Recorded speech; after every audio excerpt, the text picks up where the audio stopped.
Hi everyone, this is Khánh and I'm the co-founder of Inspius. At Inspius, we provide you access to the best tech talents in Vietnam.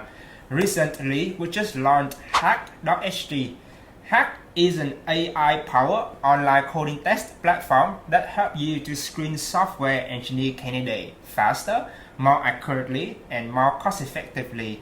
Right now, Hack is available for free beta, so please give it a try and I look forward to your feedback. I will leave the link to our products and services, inspius.com and hack.ht in the link in the description. So I look forward to seeing you guys. Welcome to the new episode of From 1 to 100. This podcast series is tailored to business owners of small and medium enterprises and tech startups. In every episode, we feature practical and specific lessons to help you to grow your business to the next level. From applying AI in businesses, building tech team, or developing innovative products. And I look forward to seeing you in every episode.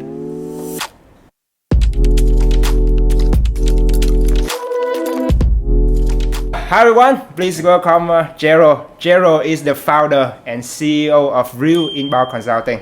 So Gerald was my mentor at such a global social enterprise competition about 12 years ago. And during one of his internships, he helped business to apply for grant and quickly realized the power of grant financing in boosting and helping the business to grow. After that, he decided to start Real Inbound Consulting to help business acquiring strategic grant. By now, Gerald and his company Real Inbound Consulting have helped more than 500 companies to successfully apply for grants, from developing innovative solutions to overseas expansion.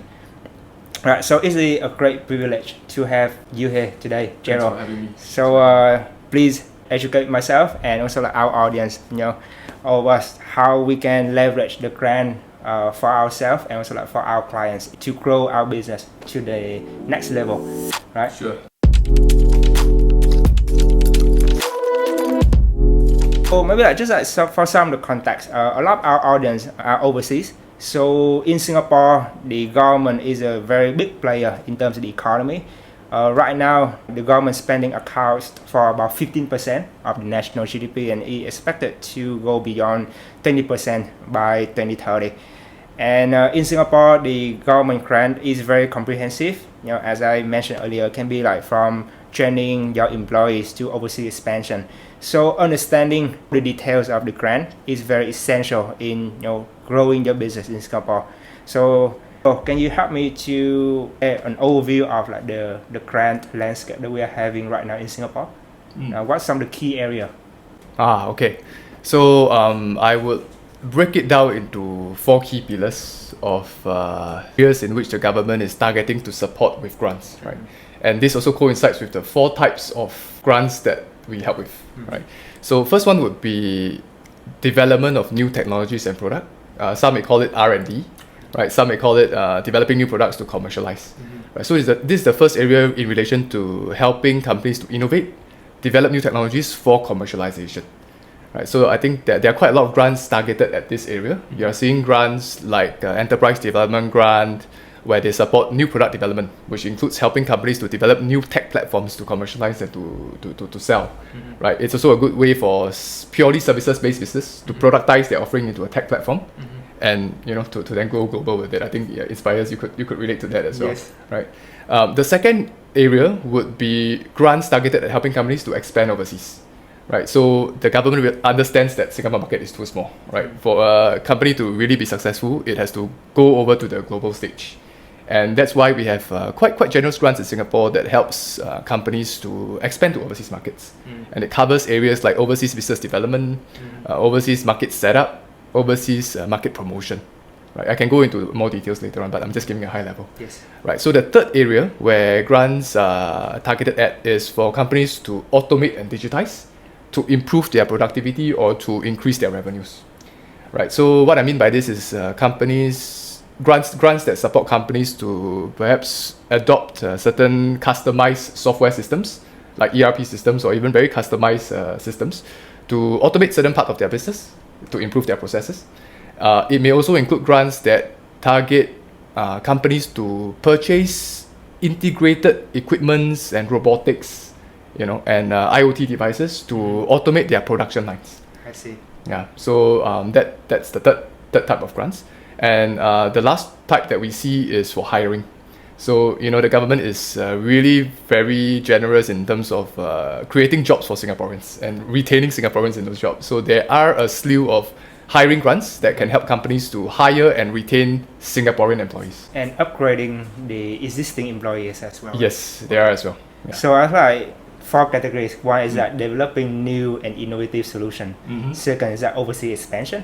Third is to improve the efficiency of your own current business. Exactly. And last will be like training, upgrading, and hiring employees. So these are the 4 main pillars. Okay, there are more. But these are the 4 which are the top 4 that we see in the 4. industry that my team sees, right? But of course there are others, like there are also grants to support M&A, right? When a company wants to buy over another company overseas to penetrate into that market, right? There are grants for M&A as well. Then there are also grants for achieving certain standards, like right now ISO 27001 for data protection. You have like SOC 2 for cybersecurity related type of standardization and certification. So there are grants that can help companies to achieve these standards.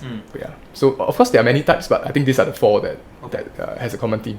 So you have been in this grant financing business for a while. So what is like the trend right now? Because the 4 pillars have been there for a while, but I also observe some direction the government is trying to steer the economy towards.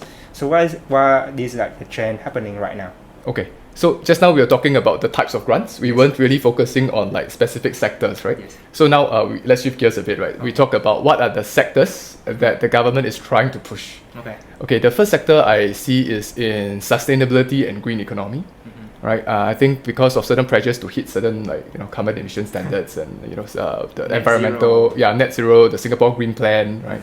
Government is pushing really hard in this area, and we are seeing a lot of grants targeted at helping companies to be more sustainable, more resource efficient, and to manage carbon emissions better, right? So examples of such grants would be under Enterprise Singapore, there's this Enterprise Sustainability Program, where there's a combination of grants that can help enterprises to adopt solutions or get consultancy to improve their carbon reporting, to cut down wastage, even equipment to cut down like water wastage, etc., right?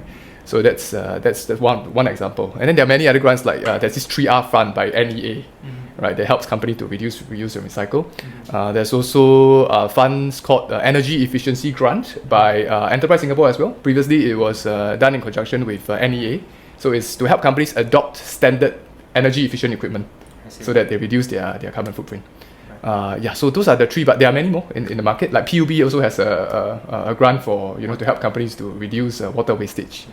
That's one area. The second area in which we see government trying to push grants to support is in AI. Right, I think it's from Singapore's AI National Strategy 2.0. It's very clear the government wants to position Singapore as the global hub for anything AI. So in that regards, there's a lot of grants helping companies to either develop solutions that are AI powered to sell, right, or to adopt AI to improve processes internally. Right, so we are seeing grants like Enterprise Development Grant. There's a Innovation and Productivity Automation section, where actually we're seeing a lot of clients leverage that grant to claim Gen AI, customized Gen AI based solution. Gen means generative AI, right? To help them improve like customer support, customer service, even production floor, warehouse management, using AI to do pick and place of goods in warehouses. The application is a lot wide, very wide. Right, and then on a more niche level, we have agencies like AI Singapore. They have very specific grant calls targeted at researchers and Institute of Higher Learning to do research in AI. I see. So these are open more for the researchers. So I think it's funded by NRF, National Research Fund, right? It's targeted at another sector, not so much for businesses, but still you can see that it's towards AI. Yes. Right. So AI is the second one. Third one would be in advanced manufacturing. So we are seeing a lot of grants targeted at helping manufacturers in Singapore be more efficient in manufacturing, especially in terms of precision engineering and manufacturing highly valuable products.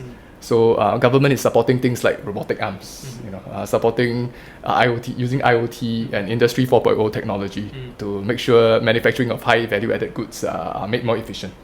Right. The last one I see is in digital transformation. So I think this thing has been here all along, right? The government has always been wanting to make SMEs more digital, right? So that you don't fall behind in the global landscape, and you can be more efficient in the operations, in making sales, in cutting costs. Right? So this trend has all along been there, and the support is still there. We are seeing a lot of grants centered around helping companies to adopt tech solutions to make their work easier. In this regard, I would like to mention 2 grants. Right? There's one grant called PSG, Productivity Solutions Grant. So this grant is meant to help companies to adopt off-the-shelf productivity solutions like your Xero accounting system, your HubSpot CRM, right? But these grants are quite limited in terms of funding, because the solutions they support are pretty low cost. It's meant to be low cost. Right? And then on the other hand, for companies keen to adopt more customized and sophisticated solutions to automate operations, like for example your SAP, customized ERP system, or your NetSuite or Oracle, your Microsoft NetVision, that kind of level, then there are grants like EDG automation to support that as well. Right, so these 4 key areas is what we are seeing now as where the government is trying to put more focus on innovation.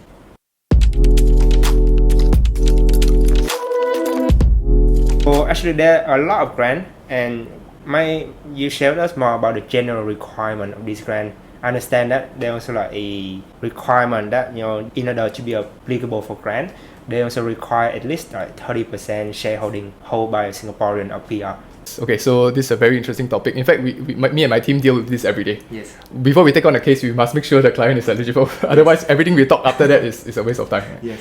Okay, so the first thing is that for companies to qualify for grants, they must first be registered and operating in Singapore, not dormant, right? That means have active business operations. Okay, as long as you are in that category, good news is there are already grants available. I see. Even if you don't have 30% local shareholding. Right, but it's quite limited, right? So it's limited to mostly the hiring grants, where it can fund you to hire Singaporeans at 70 or 90% for first 6 months of salary, which is actually very attractive, by the way. Yeah. And also there's this grant called CTC by NTUC E2I, where if you commit to increasing the wages of your staff and for them to be registered under the union, then you can potentially get 70% of your cost of automation or company transformation projects being funded. So these are all available for any company that are registered and active in Singapore. Correct. Okay. Yeah, correct. But maybe a bit of caveat is for the CTC grant, the second grant I spoke about, that companies should also have quite a large pool of local workers. Otherwise, you can't quantify a productivity improvement. Imagine you're just one founder, right? Then it's hard to say you improve the productivity of one person, right? So the more workers you have, the more likely you can be in a better position to leverage the automation and productivity grants. I see. Okay, so the second thing is like what you mentioned, right? Most grants will then open up if a company has 30% or more local shareholding, traced to ultimate shareholding level by natural persons.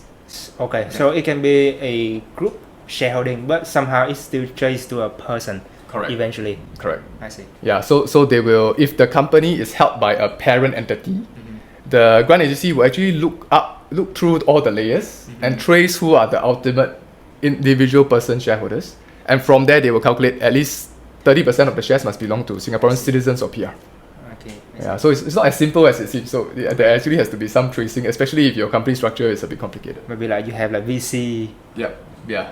But a lot of our audience are like VC funded. So how does it work? Okay, so what we know is that the latest we know is that for any shareholdings by VC firms or investment holding firms, or even government-linked investment funds, those shareholdings will not be considered in the calculation. So they will be taken aside, and then remaining pool, then they will use that as your 100% to calculate the 30% local shareholding. So like for example, if VC holds 50% of a company, so they will just like calculate the 30% on the remaining 50%. Yes, correct. Okay. Yeah, so they will disregard the shareholding of VC firms / investment holding firms / government-linked investment firms. Okay. So let's say like a audience company is eligible for the 30% local shareholding. Is there any other requirement that he or she need to look out for? Yes. A lot. Right, I can take like 2 hours explaining this. Okay, but I'll try to condense it. High level. Okay, so then the other requirements will then depend on what grants you're going for already. Okay. Right, so if you're going for small ticket grants like PSG, just adopting like a standard off-the-shelf solution, which costs like less than 30K a year. Right, then in this case, there's not much requirement on how much revenue you should be making or for you to have like minimum 5 staff. It's actually very simple. This kind of grants, small ticket, easy to get. I would think that if you have less than 100K, 200K revenue, you can still go for those grants. Right. However, if you're looking for larger grants, meaning your project size is quite large, and then you're expecting a grant amount to be quite significant, then I would say the agencies will assess your track record. They will assess your last financial year revenue. They will assess your financial position. I see. Very important. They will look at whether your current ratio is positive. Current ratio, which is the debt divided by your current assets. So it must be a positive amount. So and then they will also look at your number of staff. Right? If it's an automation project, then you must have a sizable number of staff to experience the productivity improvement.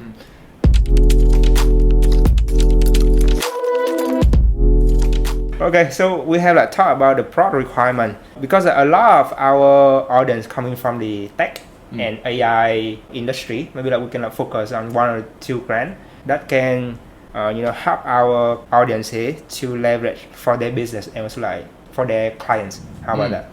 Okay. So tech and AI industry, so I'm assuming they are selling technology products, right? They're selling AI-based products. They're not looking to adopt this kind for themselves, but more of those Maybe to sell, right? How about both? Okay, I think the angle might be stronger for the first angle because if they are startups, they are likely not looking to adopt too costly solutions to improve operations, unless they are like high growth startups with like 20 people. Then we can talk about the second one. But maybe for this, I'll focus on the first one.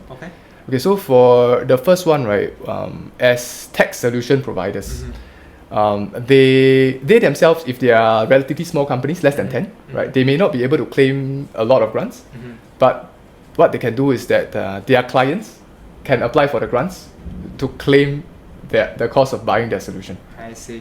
So that would be an interesting angle for them to explore. And if we are looking at this area, right, their clients can tap on grants like Enterprise Development Grant, EDG, to purchase their tech solution, which has to be customized for the client to some extent.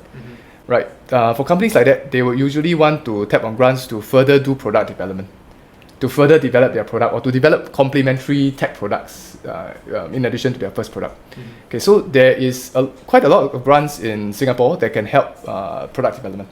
So there's EDG product development that I mentioned before, so supporting the cost, their own development. Okay. To develop new products to commercialize. I see. Right. And then there are also very niche grants, like for example under Monetary Authority of Singapore. They have this grant called Innovation Accelerator Program or track. I forgot what's the last word, but it basically helps fintech startup to develop solutions and then to proof of concept with an established FI, financial institute. Right, so it actually funds the solution development and POC costs. Right, and then there's also like from STB, Singapore Tourism Board, actually helps companies in the tourism tech space to develop new technologies to also POC with tourism companies. I see. So for this EDG, basically our tech startup audience can leverage on to grow and develop their own solution. Yeah, they can. But one thing to note for EDG is that it requires the startup to have quite some track record. So at least have 1 year of track record. Operation track record, and hopefully post revenue, then can consider EDG. All right. If we are not at that stage, then maybe want to consider the other grants that I mentioned, which is for more early stage startups. And there's one I would like to highlight here, which is called Startup SG Tech. I'm not sure if you heard of that. You heard of that, right? So that grant is very competitive, but it's meant for startups, like really from day one kind of startups, right? The key thing here is your technology has to be very innovative, very disruptive. The success rate for this grant is not high, right? But if let's say they get through, there is 2 types of funding, up to 250K of proof of concept type of funding, and up to 500K for proof of value type of funding for their solution. I see. So like the 250 will be like the one where you haven't built your product, right? And then the 550 for companies who have built their product and right now want to go to the market. Correct. Something like that. Yeah, there are more finer terms in how you define POC, POP, but generally what you said is about right. So this is like for the companies who haven't got any revenue. Then how about like our audience who have developed their solution for a while, maybe like they have revenue and customer. Okay. What grants can they leverage on? Very good. All right. So they can leverage on EDG, new product development, to develop a second product. Or if they're looking at new features, we can, like usually my team and I will help them to scope their new features as a new product bundle to go for the grant. I see. Right. So that's one. And then likely companies like that, they are likely looking to scale. So they can go for overseas expansion grant. So the best grant available in Singapore right now that we see is called the MRA grant, Market Readiness Assistance. So just let me recap. I know I've mentioned this info before, but it's actually for each new country that the company expands into, they can claim up to 100K of grant funding. Right? And how we define new country? New country is defined as a new market where your company hasn't earned more than 100K Sing dollars of revenue from in any of the past 3 years. Right? So the MRA can support 3 types of activities. 3 pillars, I would say. The first pillar is overseas market promotion. Second is setup, and third is business development. Okay, let me dive a bit deeper into these areas. So for market promotion, companies can get up to 50% support on 2 key types of activities. Basically, exhibiting in overseas trade shows, right, as well as engaging overseas PR and marketing firms, do branding and press releases and thought leadership establishment in the new country. Wow. Right. So the support here is at 50% of the cost, capped at 20K Sing dollars per new market. Right. And one thing to note is if we are looking at a trade show, right, your company must be having a booth and exhibiting in the trade show. Right. You can't just go there as a participant. Okay. So the grant can fund the cost charged to you by the organizer for setting up the booth and having maybe certain strategic advertisement placement in strategic parts of the exhibition hall, right, or even a prime speaking slot to the audience for like half an hour. Okay, so like maybe at this point, maybe a lot of our audience want to know, should they apply for the grant before they purchase the booth, or definitely apply before they make any purchase. So this is universal. It's a very good question you asked. Yes. It's universal across almost all grants. Right. You need to apply first before you confirm any purchase order with your vendors, or you make any payment, or you sign any quotation or service proposal. Right. Always apply first. Okay, so that is like one of the area of the promotion, right? And how about the second part? Okay, so actually market promotion has other areas like virtual exhibitions and all that, but I won't focus so much because I noticed that's not really the trend. People want to go physical now since COVID has kind of blown past. So those are the 2 for market promotion. Next one is market setup. Okay, so market setup funds companies to set up overseas entities. So it funds the cost of a incorporation service provider, right, to help them set up legal entities overseas. It also funds the cost of them engaging services to file intellectual property protection, like trademarks, for example. It also funds the cost of them engaging lawyers to draft strategic contract templates that can help them penetrate the market better. For example, licensing contracts, where if they want to license their technology to a local reseller to sell. Or even franchisee contracts, right? They want to onboard franchisees to sell their services and products. Also JV contracts is also under that group of contracts that's eligible. So and the last area that we see is quite popular within this scope is to engage tax advisory. So engaging like tax consultants to help companies to structure their setup so that they optimize the tax payable in a new country. Right, so all these that I mentioned are claimable under market setup, supportable at 50% of the cost, capped at 30K Sing dollars per new country. Right? So that's for market setup. And lastly, business development. Okay, this part is the most interesting and also is the highest grant cap. Right? So this part can allow companies to hire a BD staff in the overseas market. BD being business development. Right? So the support level, right, differs depending on the nationality of the BD staff. If the BD staff is Singaporean PR or citizen, being posted over and based there to work, the support level can be 50% of the salary for up to 12 months. Right? If the BD staff is a foreigner hired from that market to base in the market to do BD, then the support level is 30%. Right? And in both scenarios, the cap is the same, 50K. Right? 50K. So it's an either or. Yeah, for 12 months. and for also like independent of the numbers of employees. For example, if I plan to have like 5 Singaporean working in Hong Kong, so like the cap is still 50k. Okay, so for this grant you can only use it for one BD staff. Oh, one BD staff. Only one BD staff. Yeah. Okay. So now like unlimited number of only staff. one BD staff. Okay. Yeah. And you mentioned that the company might still have a presence in the new market for a while, but as long as they haven't exceeded the 100k in revenue in any of the past 3 years. Right? Correct. So maybe like a company who have registered a business in maybe like Vietnam for 10 years, but they have been like dormant. Yep. So you still like can apply for this? Can. I see. Okay, so this criteria is a bit subjective. So generally the answer is yes. However, if the company already has very good branding in the new market, like everyone knows about their brand, right? Then it gets a bit subjective already. Okay. You know, then whether is it really a new market for you because you're so well known already? Okay. Then in that case, the officer may push back and say that hey, you're already well known. You know, Okay. you may not be eligible.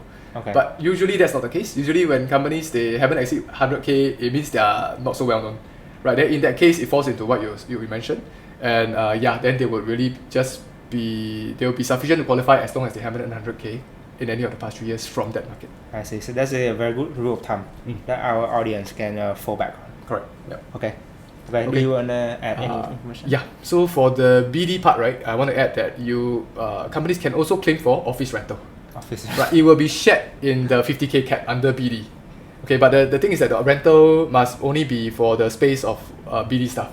It cannot be to rent a whole factory or to rent a whole level of office space, right? It should only be the space equivalent to one BD staff. Okay. It can also be co-working space as well. Yeah.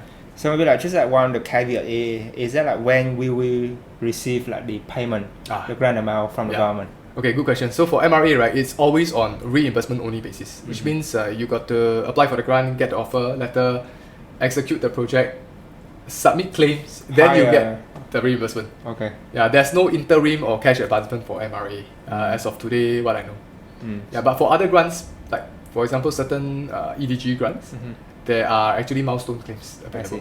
Yeah. So the overall timeline would be like to prepare the plan, get the approval, execute the plan, pay, and then like get the amount. Correct. Then you get the reimbursement. Okay. Okay. I would like to introduce a possibility here to your. Just now you mentioned apply the grant, right? Get the approval and then execute, right? Okay. That doesn't have to be the case. Okay. You can actually execute once you apply. You don't have to wait for approval for MRA. I see. Yeah. So, but of course, you're doing that at the risk of not knowing what the offer letter is, and there's a chance you may not get the offer letter. You may get rejected, right? And at that point, you already spent the money, so you are out of pocket. So it's quite risky. But for some of our clients, they are embarking with us with the mindset that okay, if I never get the grant, never mind. I'm still going ahead. Yes. And in those cases, where time is more critical than the certainty of offer letter, they can actually start. After application, very important. After application. But I guess that is only for MRA, right? So for example, if it is EDG, same. then Same. You can execute first. Can EDG, yes. Different grants have different criteria. Okay, so like even if you execute before you get the grant approval, you still can get the. Really? You can. Okay. As long as you execute after application is submitted into the system. Application, but can be before approval. Yes, can. Okay, sure. So that's something that very new to me. Okay. Yep. One of the key things is that they also want to acquire clients. So what grants can they get for their clients? Meaning what grants can their clients get to purchase their solution, right? Correct. Okay. So like I think I touched on one of the grants just now, which is EDG automation grant, where their clients can get the grant to purchase their solution to improve internal operations, which is very likely the case because usually tech companies when they come up with a solution is likely to kind of innovative. Yeah, help their clients solve a certain pain point, save some time, to solve certain business needs in a certain way. So there are angles we can position it under EDG automation for the clients to claim. Right, and in addition to that, there are actually quite a number of other grants which are very industry specific. Like for example, if you are a tourism company, maybe a hotel, right, established hotel group, you can tap on grants from the Singapore Tourism Board, for example. They have this grant called BIF, Business Improvement Fund, where you can use that grant to purchase solutions from technology providers to improve your operations. For example, waitering robots. right? Room checking, for room servicing, having robots to help in the process. So the clients also, I assume, need to be like at least 30% local Correct. shareholding as well, right? So Yeah. that's like the caveat. Yes. Okay, so maybe like we dig a little bit deeper because you mentioned just now a lot about the EDG grant. So what is like the amount that they can look at, or maybe like the percentage of subsidy they can get from the government? Okay, so for EDG grants, right, right now, as of today, the percentage is at 50% max, right? But if your project is sustainability / green, green economy type of project, like for example, some adopting a solution to reduce your carbon emission, or adopting a solution to reduce resource wastage, that can go up to 70% support. So with only the exception of sustainability linked projects, otherwise all other projects, they are capped at 50%. Right? And in terms of quantum, there's actually no quantum cap under EDG. No announced cap. Right? So there's no announced cap, no limitation, but the actual fact is that they would look at many factors in determining the grant quantum that they will give. So example is like your company track record, whether you're in a good financial position to fund the project before you get the claims, right? And what's the economic value add of this project to the economy, and how many new jobs are going to come out of this. So that's why it's quite important to plan the application properly to show all these things.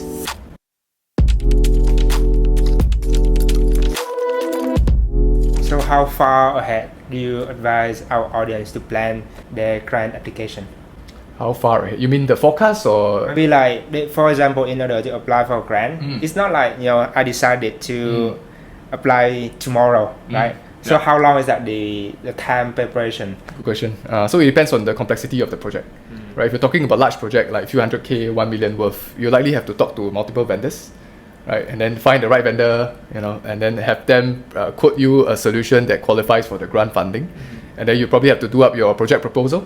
Usually for us, for our company, when we do for clients, it's about 20-30 pages long. So in those grant proposals, you have to justify very clearly what are the impact of the project. Okay, if it's an automation project, for example, you would have to talk about your current processes, which staff are involved, how much time is spent, and then for each process, you have to calculate what are the time savings and other benefits that come out of it after implementing the solution. Everything has to be quantified in numbers. So to prepare the proposal, I think likely take a week or two fastest for most companies. And then with that, you can start to put in the application. Yeah, and the submission portal itself takes some time to get used to it as well. Right, so it's But you can help the clients to do the submission. Of course, yeah. For our service, right, we help end to end. So our motto is that the clients don't have to worry about grants at all. So from doing up the proposals, writing up from them. Follow with the officer in the Correct. government as well. Yeah, of course they have to be the people submitting the grant, right? But we will support them at the back. So we are like their back end grant department. I see. Right, so we support them with all the info they need in terms of putting in a proper application that the officer can understand. And we hope that our work also makes it easier for officers. Because when the application reaches the officer, it saves the officer's time. It's very clear what we're trying to achieve, right? Then you don't have to ask so many questions, because most of the time, right, the grant fails when the officers don't understand the project and the clients get frustrated by the questions the officers are asking. I think a lot of the audience can relate to this. I see. Right, so it kind of give up, the applicants give up when they get so many questions from the officer. But actually, this could have been prevented if we all know what is needed in the application. We bake that into the proposal nicely and very clearly for the officer. And then it could be a much faster process for approval. I see. So in your experience, like how long does it take for the grant to be approved? I also understand that maybe like below a certain threshold, Yes. it might be like eligible for an expedited process. Almost, yeah. Yeah. Depends on the grant type as well. So just like I mentioned about PSG grant, which is meant to help companies adopt off-the-shelf solutions like your accounting system, your standard HR system, etc. So those kind, usually within 1 to 3 months, you should get an outcome. For PhD. For PSG, within 1 to 3 months, or some even within 1 month, right? For other grants like MRA, for overseas expansion, that one may take between 1 to 3 months. That's considered a more streamlined and easier grant already for overseas expansion. But for EDG, EDG may take between 1 to 5 months. One. Yeah, so because naturally an EDG project is more complex, right? So officers will have to spend more time understanding the project, evaluating the project, and because it usually comes with a higher quantum, so there's more internal processes within the grant agencies to pass through to approve the grant, right? So yeah, it takes a longer time for. And because larger of the customized nature of EDG, right? Correct. Almost everything can like follow the EDG. So that's Almost, why. yeah. It's like a Swiss knife, right? Yeah, Yeah. they do support a lot of different things. Yeah. So is there any threshold that may be like if you keep your grant amount under, then you can like be eligible for a quicker application time? Okay, so Is good there question. such a thing? Good question. I wouldn't be brave enough to say we know it. Through our limited experience, we kind of have found out certain threshold, but I wouldn't maybe give a number because I haven't read confidential info within the grant agency that. Sure. Okay. Yeah, I'm sure there's a document that says that below a certain threshold Right. they need only 2 levels of manager to approve. Okay. Beyond certain there's 3 levels. Okay. Right, but through our limited experience, we seem to have found certain thresholds lah. But I wouldn't dare to say it in case it's wrong. And don't guess all these thresholds. Okay. Just put in something reasonable. Okay. Based on your project cost and on what you personally believe is a reasonable cost. Compared to your track record, right? Track record. And also what other quotations are in the market. So don't artificially inflate your quote lah. Right? So just put in something reasonable and what you firmly believe you can afford as a project, and then just let the grant agency, do their evaluation. Yeah, you don't have to like gun for any target cost or. I see. So just like do your own research, like prepare for the proposal very well and very thorough, and also like engage a client consultant. Maybe that will help. Not necessary, but it can help. But they don't have to actually engage lah. Yeah, some firms they have finance teams that are very adept at writing grants, right? So they don't have to spend the consultant's cost on us. I see. But for some firms which don't have such expertise, I'm sure we can add a lot of value. Sure. So AI again.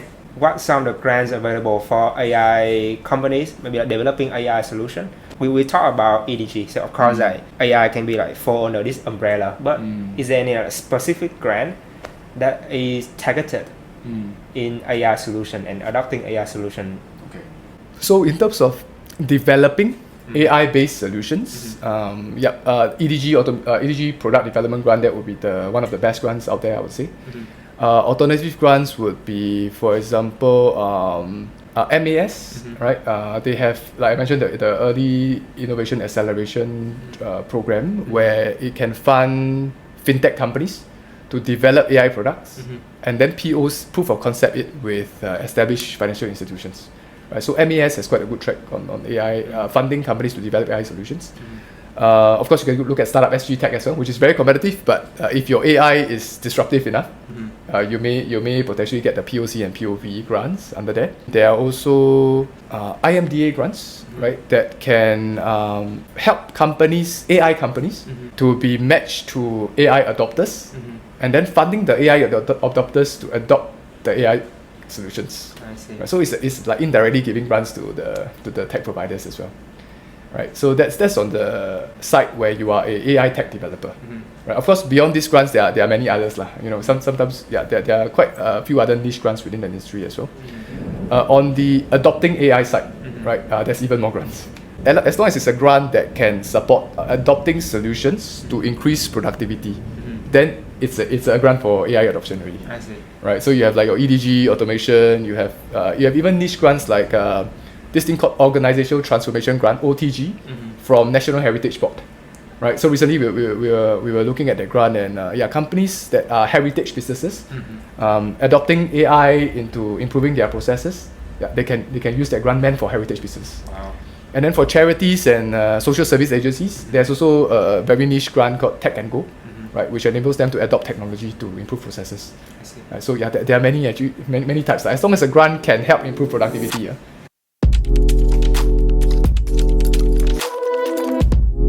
So just like we talk about overseas expansion, developing innovative and disruptive solution. Maybe like one of the pillars that a lot of our audience want to know is about hiring, training, and upgrading the employees. Right. So maybe you want to share more about like what grants options are available for business want to involve in this aspect of the business. So I'll focus on 2 key grants. These are the two best grants we see for hiring right now. Okay, the first grant is called CCP, Career Conversion Program. Okay, so this grant funds companies to hire new Singaporean staff. Singaporean meaning citizen or PR, right? So as long as companies hire new Singaporean staff, and the staff can show a career conversion, meaning the staff was doing something maybe a bit different last time, and then coming to this new role, they are doing something, something else. Like maybe, for example, last time was in Ep4 doing audit, and then coming to the new company, they now do digital marketing, right? Or even product manager or software developer, right? Then the grant can fund the first 6 months of their salary at 70 or 90%, right? And why 70, why 90? 70% is if the new staff is below 40 years of age. 90% is if the new staff is above 40 years old or is unemployed for more than 6 months. All right, and there are grant caps to each of these category. So for the below 40-year-old at 70% support, the grant cap is 5K of grant per month. Right, so your 70% can be 5K. Right, so if you do some back calculation, you can kind of work out the so-called optimal salary, right? And for the above 40-year-old bracket, which is at 90% support, the grant cap is at 7.5K per month. Okay. So you can calculate the max grant already. You can take 5K times 6 or 7.5K times 6, right? So that's the max grant per staff. For this kind of grant, right, do we need to apply for the grant before we post the job, or when's the best time to start applying for the grant? Sure. The best time is actually when you have decided on a candidate but haven't hired, right? That's the best time to apply. I see. The grant can also fund new hires who were hired into the company less than 2 months ago. So like post-employment. Correct. Okay. So the staff shouldn't have been in the company for more than 2 months. That's like the cut. Okay, the cutoff cutoff is 3 months, okay. right? But why I say 2 months? Because you need to factor in 1 month to apply and get the offer letter. Okay. Right. So if you don't factor in that buffer 1 month, then you will not be in time to enjoy the grant because the application and approval process takes about 1 month. I see. So you say it's about up to 6 months, right? Or is it like definitely 6 months? Okay. So good question. So it's not definitely 6 months. So this career conversion program, right, is actually by WSG and it's given to various program partners to manage. So each there's I think close to 100 program partners right now. I think they're increasing every day. So what the role of this program partner is to evaluate a case which is related to their area of expertise. So for example, software development, right? So all the software development CCPs, career conversion programs, will go to SG Tech. Right? I think you know SG Tech is a tech association in Singapore. Yes. Right? And then there's also Lytton Academy, which is also quite a strong player in terms of evaluating tech-related CCP. If the CCP is, for example, relating to a new role in digital marketing, then it should go to digital marketing-related program partners. Like there's this firm called QED, right, which specializes in just digital marketing. Right, so different program partners will manage CCPs of different job natures. Okay, that's the nuance of this grant. It's not like one grant agency and then you just deal with one agency. You have to actually deal with the program partners. Yeah. So it will still be like 6 months for the company? Yeah, sorry, I forgot to answer your question. So your question is 6 months, right? Yes. So different program partners have different CCP programs that have different support duration. Oh, really? So why I say 6 months, right, is because for us, we always suggest programs at 6 months. I see. Right? We wouldn't suggest programs like only 3 months because the client usually wants to max out the 6 months. Yes. Right, so we will usually find programs that's suitable for their candidate and for their job title, for their new JD, and has 6 months support. Right, so to answer your question, yes, the programs can be up to 6 months, but not every program supports 6 months. So maybe like, can you give some example where our audience can be eligible for the 6 month subsidy? Sure. So the list of such programs are actually updated every day. But based on what I know today, I know most of the tech roles, like product manager, software engineering, and even like UI UX designer, if I'm not wrong. Basically tech roles, they are mostly at 6 months. Digital marketing roles, they are mostly at 6 months. Marketing or sales roles related at 6 months. And BD? Then BD potentially also, there are a few at 6 months. I think interestingly in the space of sustainability, for example, like carbon reporting specialists or ESG, environmental social governance reporting specialists, in certain firms that offer sustainability services, those kind 6 months. I see. Yeah. So there's actually quite a lot for 6 months. I wouldn't be able to give a complete list, but there are quite many. Okay.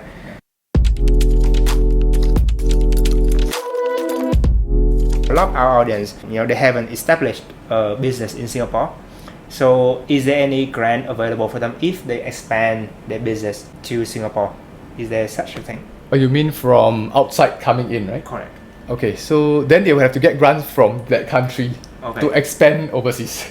Yes. So I know in Hong Kong, they have a very good grant called BUD, Branding, Upgrading and Domestic Fund, where it funds companies from Hong Kong to expand out of Hong Kong into 36 different countries. I see. Right, and each enterprise can be funded up to 1 million Hong Kong dollars, which is about 200 plus K Sing dollars per project.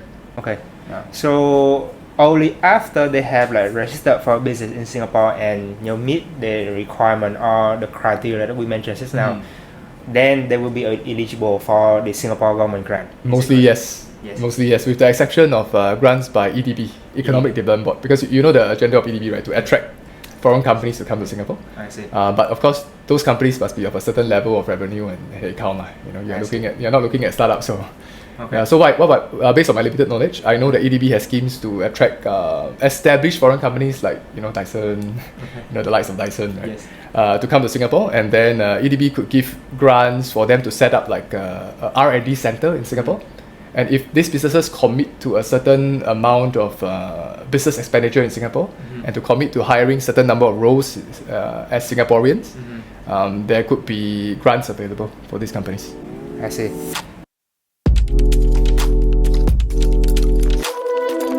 So maybe as a final question, I want to ask and pick your brain on. Do you have any tips for our entrepreneur to ensure that the grant application will be successful? Okay, some tips. I would say the first tip is to really understand your project well, right? And to take the time to write everything succinctly in as part of the grant proposal and answer every question that they are asking for. Right, that's the first tip. So basically, put in the effort to write a proper grant application, because it can save you a lot of time down the road in having to answer needless questions. Second is to plan your costs really well. What I realized is that a lot of times companies, they are not so sure what costs are supportable, what are not, right? And then they just put in the code given by the vendors. End of the day, when the grant offer letter comes, they get a shock and realize that actually the officer did not fund a lot of line items. Maybe there are 10 line items in the code. Officer didn't fund like item 2, item 5, item 6, item 9, item 10, right? And then the rest they considered for funding and then funded 50%, right? But end of the day, they are still obliged to spend the full code amount, because this is the project that they have scoped, right? And then the deliverables require all these other line items which are unfunded to deliver. So that's a point where it's pretty wasteful, right? They are obliged to spend the full code amount, but then they get a grant on only a few line items. Why is that so again? Because those line items are not supportable under the grant. Like for example, there could be costs relating to maybe shipping, right? So that's an example. But of course, there are other examples of a lot of other unqualifiable costs as well. I see. So that's planning your costs well. And also pay attention to doing your business impact forecast. Okay, if you notice, for quite a lot of Enterprise Singapore grants especially, they require companies to do like a 3-year forecast after the year of implementing the project.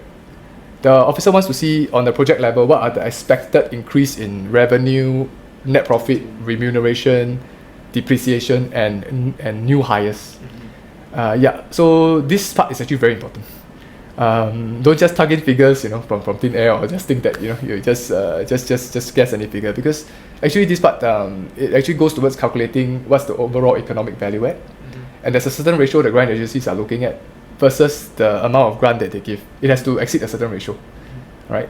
If it doesn't, then they can't really give a lot of grants, right? So it requires some form of experience to really see, for a project of this size and my company of this profile, right? What is a reasonable economic value add / business impact forecast to do for 3 years after the project, right? If you put it too low, the grant, you won't get too much grant. You put it too high, you'll invite a lot of questions saying that, are you even being realistic?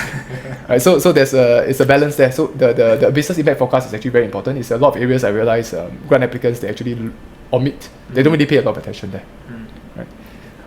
And then there are many other tips actually. Maybe I'll think of one more that's the most salient one, which is okay. So for projects that are larger in nature, more complex in nature, my suggestion is, if the company has a contact point to Enterprise Singapore, do a pre-check with the officer first before putting in the effort to go and do your 20-30 page proposal and to spend your team's time to write everything out.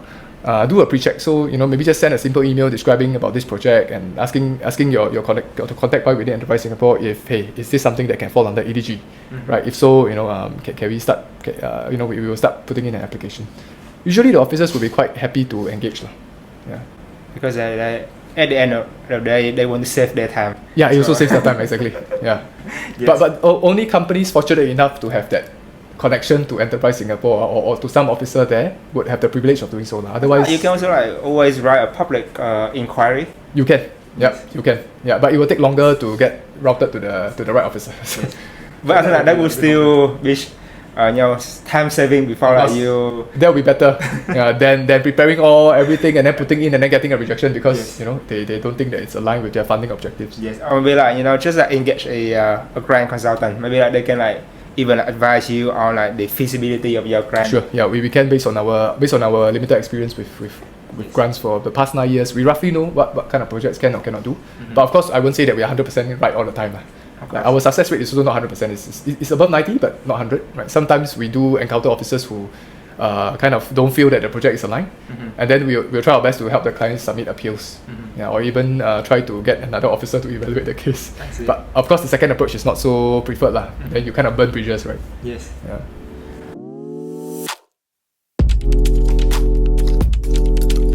Okay. Yep. After that is already a lot of information and insight from Gerald. If you have further question, please feel free to comment, and I will be sure to forward the question to our expert here, right? And once again, thanks a lot, Gerald, for sharing all of your hard-earned knowledge with our audience. And if you guys need a grant expert, always reach out to Gerald, right, at Real Inbound Consulting. And I will see you guys in the next episode. Thank you. Thanks a lot, everyone. Thank you everyone for watching another episode of From 1 to 100. I hope you enjoyed the episode, and if you do so, please like and subscribe to our channel, and don't forget to share our video so that your friends and more people can enjoy this quality content. And I look forward to seeing you again in the next episode.